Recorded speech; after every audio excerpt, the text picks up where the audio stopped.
حضرت آدم علیہ السلام سب سے پہلے انسان ہیں جن کو اللہ تعالیٰ نے دنیا میں بھیجا، اور سب سے پہلے نبی آپ ہیں۔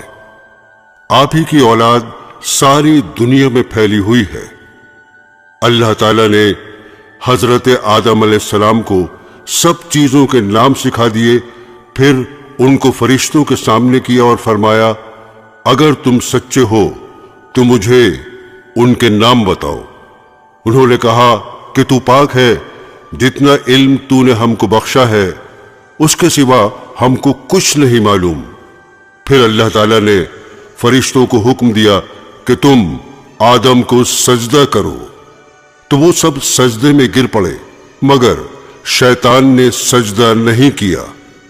اللہ تعالیٰ نے حضرت آدم علیہ السلام سے کہا کہ تم اور تمہاری بیوی جنت میں رہو اور جہاں سے چاہو کھاؤ پیو، مگر ایک خاص درخت کے متعلق حضرت آدم علیہ السلام کو منع کر دیا کہ اس کے قریب بھی نہ جانا، ورنہ تم بھی ظالموں میں سے ہو جاؤ گے۔ اس طرح اللہ تعالیٰ نے حضرت آدم علیہ السلام کا امتحان لیا کہ دیکھیں یہ ہمارا کہنا مانتے ہیں یا بھول جاتے ہیں اور شیطان کے بہکائے میں آ جاتے ہیں۔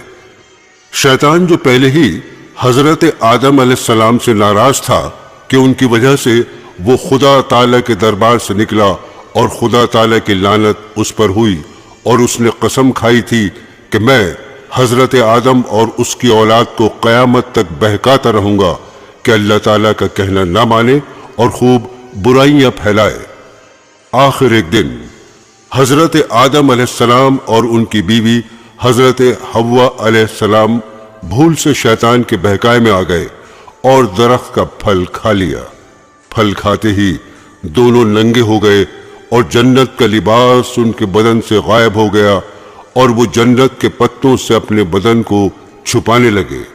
اللہ تعالیٰ نے حضرت آدم علیہ السلام سے کہا، اب تم اور حوا جنت سے چلے جاؤ اور دنیا میں جا کر رہو۔ حضرت آدم علیہ السلام کو جنت سے نکلنے اور شیطان کے بہکانے میں آنے کا بہت رنج ہوا، اور بہت عرصے تک اللہ تعالیٰ سے معافی مانگتے رہے، روتے رہے کہ اللہ تعالیٰ مجھے معاف کر دے۔ آخر کار اللہ تعالیٰ کو رحم آیا اور حضرت آدم علیہ السلام کو یہ دعا سکھائی کہ اے ہمارے رب، ہم نے اپنے اوپر ظلم کیا اور تو ہم پر رحم نہیں کرے گا تو ہم بڑا نقصان اٹھانے والوں میں سے ہو جائیں گے۔ تو حضرت آدم علیہ السلام نے یہ دعا بہت گڑ گڑا کر مانگی، چنانچہ حضرت آدم علیہ السلام کو بھی اللہ تعالیٰ نے معاف کر دیا، اور پھر کہا کہ تم اور تمہاری اولاد دنیا میں رہو، اور یہ بات یاد رکھو کہ جب میری طرف سے کوئی نبی میری ہدایت لے کر تمہارے پاس آئے تو تم اس کا کہنا ماننا۔